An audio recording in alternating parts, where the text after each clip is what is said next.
You're here, which means that you've found Spirit Crumbs, leading you to your inner light worker.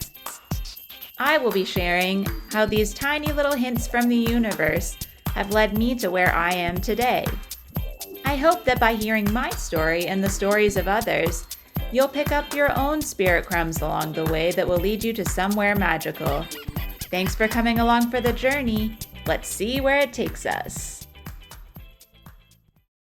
Hello, welcome to another episode of Spirit Crumbs. I am your host, Andrea McCallum, an intuitive oracle card reader and energy healer, as well as a Celestine Prophecy enthusiast. So on the last episode, we talked about the first insight in the manuscript from the Celestine Prophecy called a critical mass, where once enough people start awakening to these mysterious coincidences in life that really make them feel alive, there can be a bigger shift happening within humanity. The second insight is called the longer now. And so in this episode, we are going to be talking about kind of understanding the past in order to get to the future.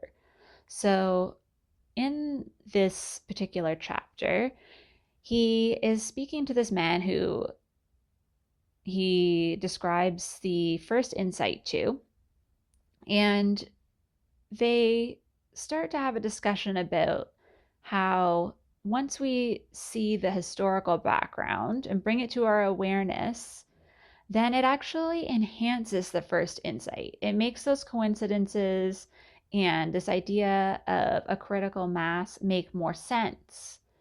But he says something that's really interesting. This guy, Dobson, I'll give you just his last name.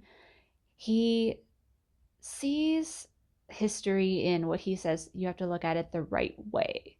So instead of just looking at technological advances and the material achievements of humanity, he says that it's worldview that we need to think about. And so a quote from the book is when Dobson says, "History is not just the evolution of technology, but the evolution of thought." So what's really interesting about this to me is that what he's saying here is that the way people think, which is because of their perspective and their reality, is what we need to look at if we're going to figure out how to move forward. Because we are still going to keep advancing technologically just based on how humanity moves forward, how we know to move forward. That's kind of a given at this point. We want to be advancing all the time, but it's really important that simultaneously we are also evolving in our thoughts and how we perceive the world around us. And so in this insight, it says by placing ourselves in history from a perspective of mindset and the current reality, we can actually see what contributions we can make in order to move forward from a collective, healthy connection standpoint.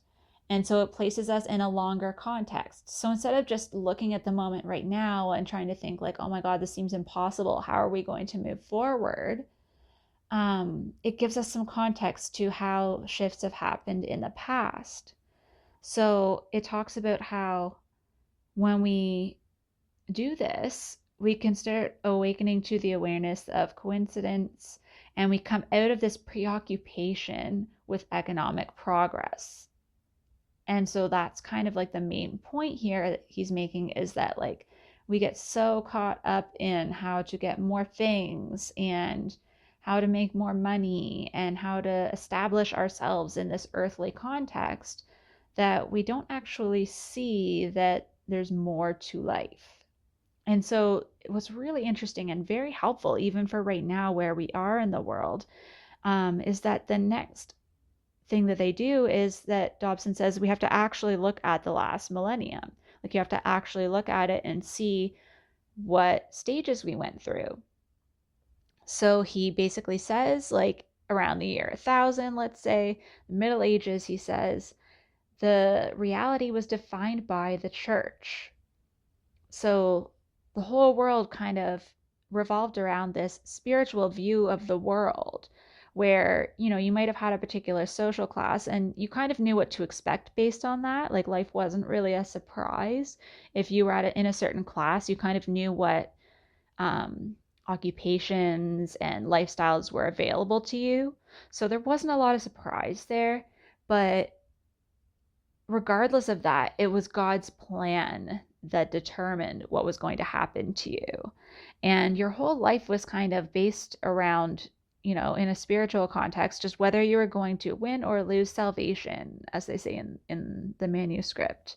And that the church would decide based on like what they were preaching to you and how you behaved, whether or not you had earned that.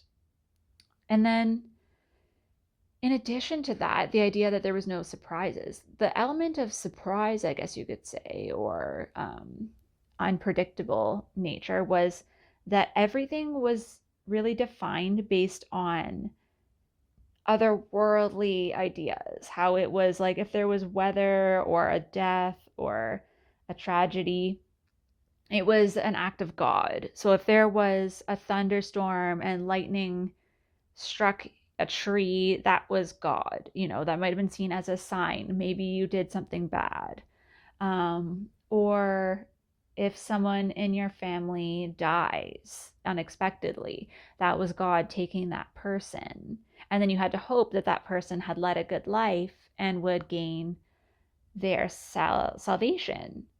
Um, and so that was kind of how everyone's lives revolved. And they trusted the church, and they call them churchmen in this book, which obviously I'm not a fan of. But the people in the church, priests, whoever was leading whatever particular religion at that time, they kind of told you this is how you're supposed to live.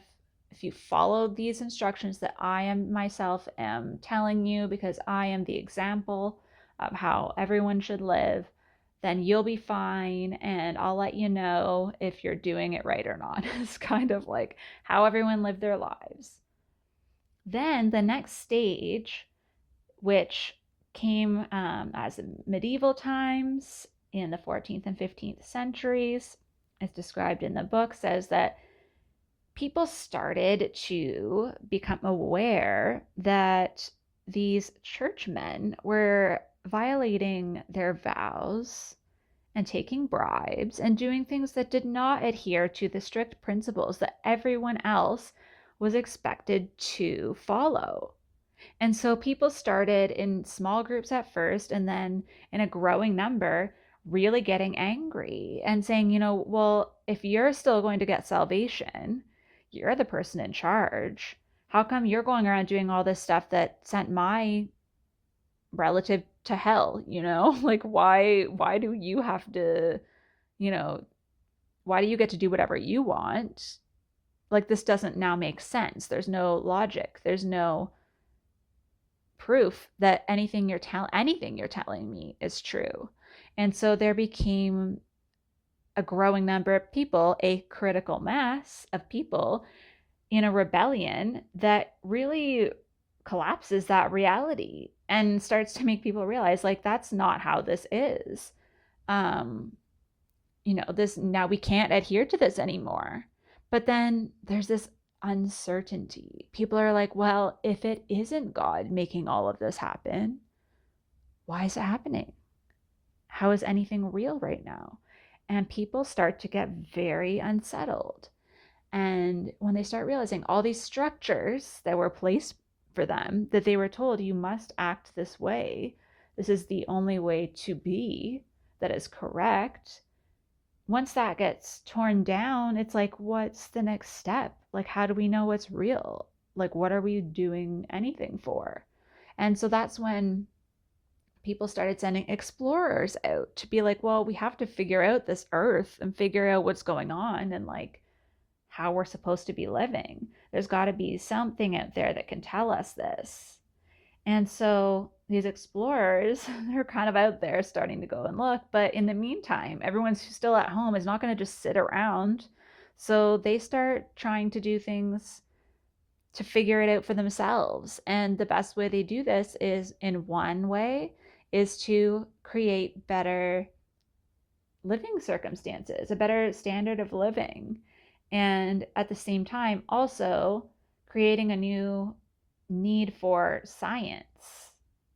And so they have nothing to trust right now. So they need proof. So science was the one place they could go where they're like, well, if we can create this scientific evidence for these different aspects of our lives and the earth we're living on, since clearly it's not just God, smiting us, and like it's not our actions that are making someone die, then we need to figure out why this is happening. So then we now realized, okay, well, now there's going to be a scientific method. We're not going to wait for these explorers to come back. We're just going to start testing everything.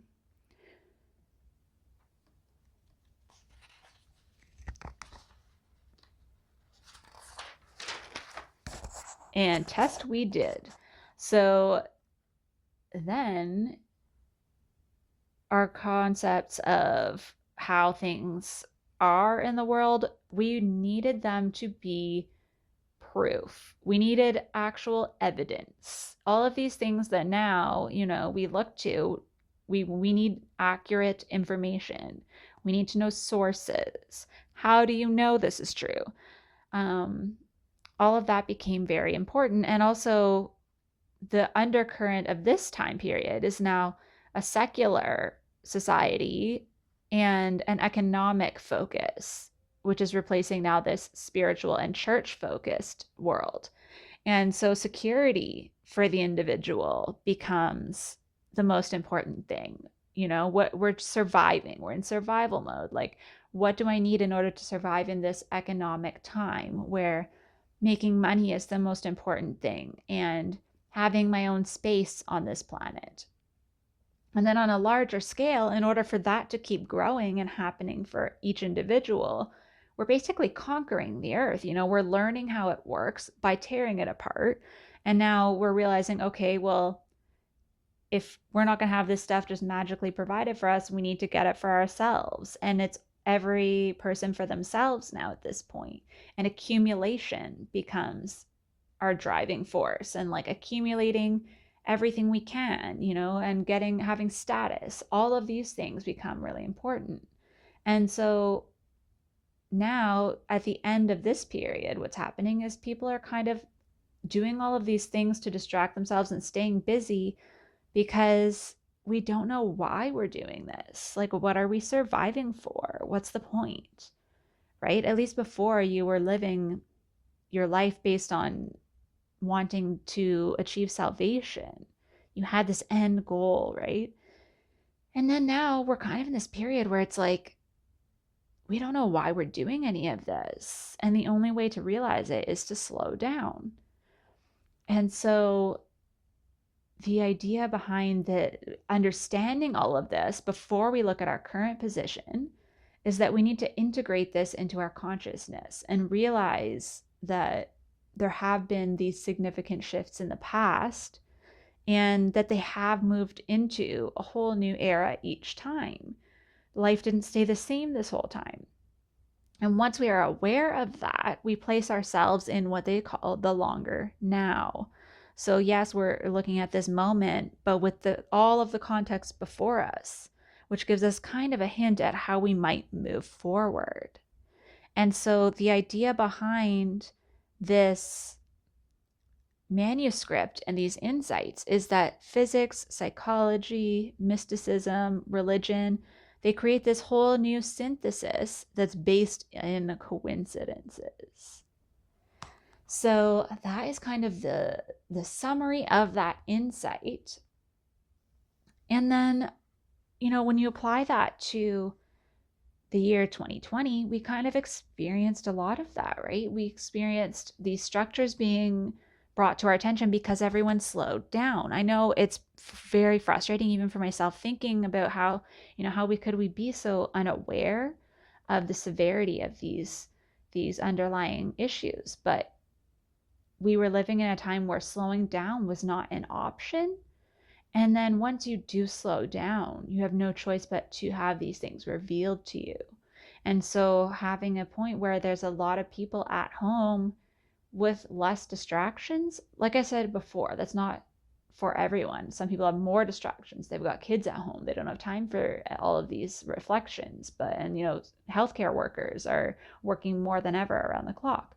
But for the average everyday person who is not in one of those essential roles, there was a lot more time to start even considering your own place within that. And now, looking back at all of these previous centuries and even decades in our case, you can really start to see how these structures that were created are not working. They don't make sense because now the explorers are back. They've been back for centuries. We get it. We know how the world works. We're not just trying to busy ourselves anymore. Now we're at the point where we need to figure out how we are meant to be existing as a collective, right? So we're not really at the point where people are grasping the coincidences, the fact that there is an energy that exists below all of that, that it's an energetic shift that needs to happen, and how we should be treating one another, how we do that in a way to create harmony with the earth. We're at a point now where we're just getting to the point where the skepticism is at an all-time high, where no one trusts anyone. And even right now, scientific proof isn't enough to prove anyone of anything, because people are believing whatever feels true to them for whatever place they are in life right now.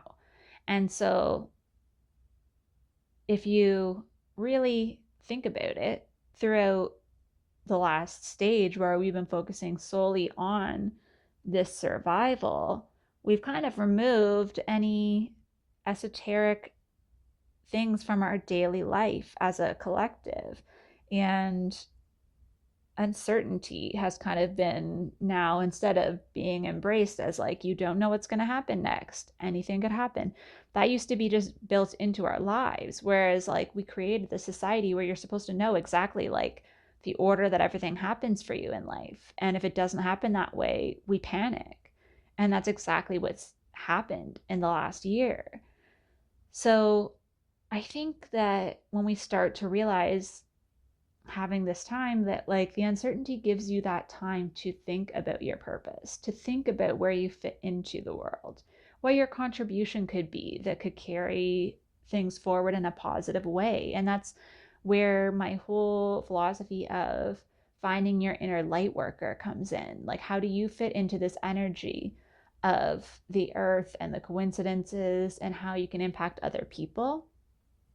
And so my thought actually that I actually wrote down here is, if the world is uncertain anyway, why not start to believe that this could be a possibility, that there could be this energy, right? Like at this point, what do we have to lose other than to maybe lose a few hours if you're just listening to these podcast episodes, right? Like just think about it and look at your life and see how that might fit in. And I'm not saying that this has to be everyone's truth, but this is just what I believe is my truth, right? And I think that it does resonate with a lot of people. And which brings us to the next episode, which will be the third insight, a matter of energy. So you can kind of see where this is going, and I'm excited for that one. I think that it's going to be really interesting, and I have a lot to say about it. So I thank you for listening to this episode, and I will see you in the next one. Thank you so much for joining me on another episode of Spirit Crumbs. You can find me on Instagram for this podcast at Spirit Crumbs, or you can also find me at Concrete and Crystals for my own spiritual offerings and more tidbits about my own journey. Thank you for listening, and we'll see you in the next episode.